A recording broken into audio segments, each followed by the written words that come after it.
এখন নতুন করে এনসিপি বলছে গণপরিষদ এবং জাতীয় নির্বাচন একসাথেই সম্ভব। বর্তমান প্রেক্ষাপটে আসলেই কি সম্ভব? নির্বাচন গণতান্ত্রিক ব্যবস্থার একটা অঙ্গ।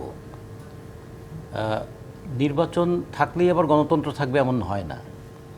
যেমন আমরা 2014, 2018, 2024-এর নির্বাচন দেখেছি।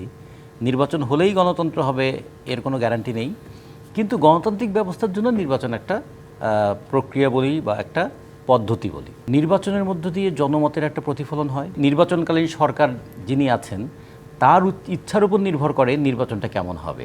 নির্বাচন কমিশন যদি একটু নিরপেক্ষ থাকেন, অবাধ এবং সুষ্ঠু নির্বাচন তাহলে তারা বোধহয় করতে পারেন।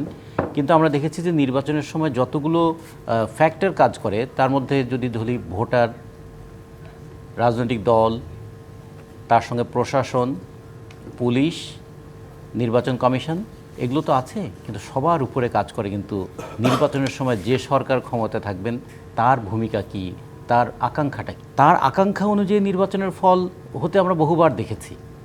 ফলে আমরা এই জন্য মনে করি একটা অবাধ, সুষ্ঠু, গ্রহণযোগ্য নির্বাচন করতে গেলে একটা তত্ত্বাবধায়ক সরকারের মতন সরকার লাগবে।